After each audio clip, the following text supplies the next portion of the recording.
Assalamualaikum warahmatullahi wabarakatuh. Perkenalkan, nama saya Andi Indra Kartika dengan NIM H03205229. Baik, pada kesempatan ini saya akan menjelaskan mengenai materi sistem sensorik, khususnya mekanisme penglihatan. Jadi, yang pertama yang perlu kita ketahui apa itu sistem sensorik. Jadi sistem sensorik atau penghantaran rangsangan dari reseptor ke pusat otak. Sistem ini merupakan bagian dari sistem saraf yang menerima rangsangan dari lingkungan internal maupun lingkungan eksternal. Jadi sistem sensorik itu menyalurkan informasi ke bagian otak yang berfungsi mengolah informasi melalui stimulus. Adapun mekanisme penglihatan, proses mekanisme melihat dimulai ketika benda memantulkan cahaya masuk ke mata dan diterima oleh kornea, terus ke pupil, ke lensa mata dan dipusatkan pada retina. Pada retina, cahaya itu diubah menjadi muatan listrik yang dikirim ke otak untuk diproses melalui serabut saraf penglihatan. Adapun beberapa bagian mata dan fungsinya secara umum, bagian-bagian mata itu dibagi menjadi dua, yakni bagian luar mata dan bagian dalam mata. Adapun bagian luar mata, secara umum ada 4 bagian luar mata yang bisa diamati dari luar, yaitu seperti kelopak mata, bulu mata, alis mata, dan kelenjar air mata. Yang pertama kita bahas yaitu kelopak mata. Jadi kelopak mata itu berfungsi untuk melindungi dan menutup mata. Fungsi kelopak mata menjaga dari masuknya benda asing dari luar mata, misalnya seperti debu, pasir, dan serpihan lainnya. Yang kedua, bagian mata bagian luar yaitu bulu mata. Bulu mata menjadi salah satu bagian luar mata yang gampang diidentifikasi. Fungsi dari bulu mata itu antara lain adalah untuk mengurangi cahaya yang masuk ke dalam mata dan juga mencegah masuknya objek kecil ke dalam mata. Sebut saja seperti debu, pasir, dan kotoran. Terus yang ketiga yaitu alis mata. Alis mata menjadi salah satu bagian luar mata yang cukup menonjol. Fungsi alis mata adalah untuk menahan keringat dari atas dahi agar tidak masuk ke dalam bagian dalam mata. Terus yang terakhir yaitu kelenjar air mata. Fungsi kelenjar air mata adalah untuk menghasilkan air mata. Hal ini penting untuk membasahi mata dan menjaga mata tetap lembab. Terus ada bagian dalam mata. Ada beberapa bagian dalam mata, di antaranya yaitu kornea. Kornea adalah bagian mata yang terletak di lapisan paling luar. Bagian kornea berupa selaput bening dan bersifat transparan, sehingga memungkinkan cahaya itu dapat masuk ke dalam sel-sel penerima cahaya di dalam bola mata.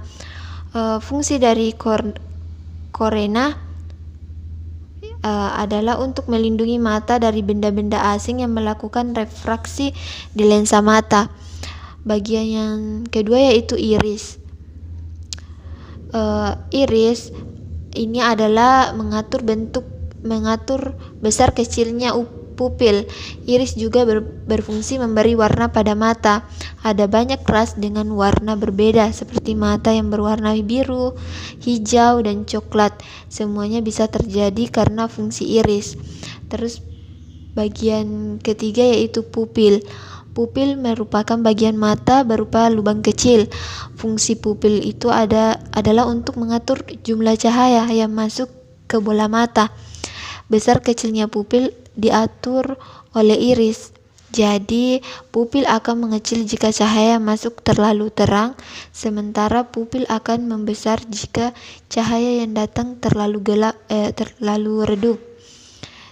Terus bagian yang selanjutnya yaitu retina. Retina atau selaput jala merupakan bagian mata berupa lapisan tipis sel yang ada di bagian belakang bola mata. Terus fungsi retina sendiri untuk menangkap bayangan yang dibentuk lensa mata untuk kemudian diubah menjadi sinyal saraf. Bagian yang selanjutnya yaitu lensa mata. Lensa mata menjadi salah satu dari bagian-bagian mata yang paling umum dikenal. Fungsi lensa mata itu untuk membentuk sebuah gambar. Gambar yang dibentuk lensa mata kemudian diteruskan dan diterima retina.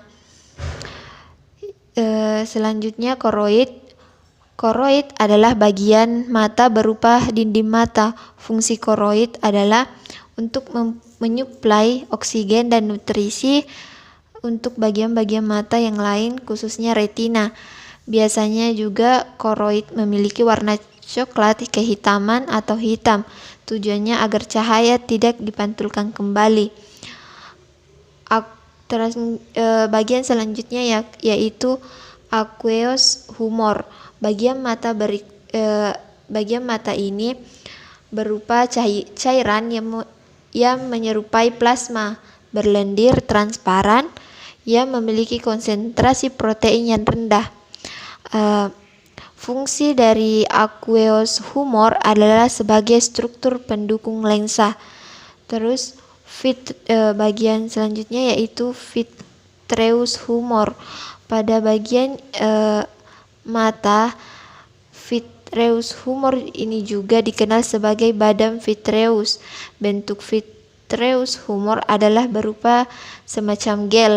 Fungsi vitreous humor adalah berfungsi untuk mengisi ruang antara retina dan lensa. Terus yang selanjutnya yaitu saraf optik. Saraf optik atau saraf mata menjadi bagian mata yang cukup penting.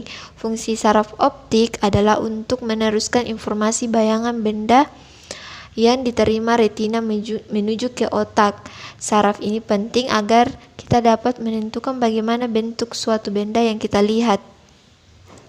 Bentuk kuning, bintik kuning. Salah satu bagian mata yang paling sensitif terhadap cahaya adalah bintik kuning ini. Jadi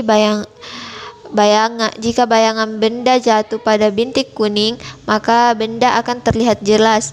Sebaliknya, jika bayangan benda jatuh sebelum atau sesudah bagian ini, maka benda tersebut akan terlihat kabur atau tidak begitu jelas. Bintik buta.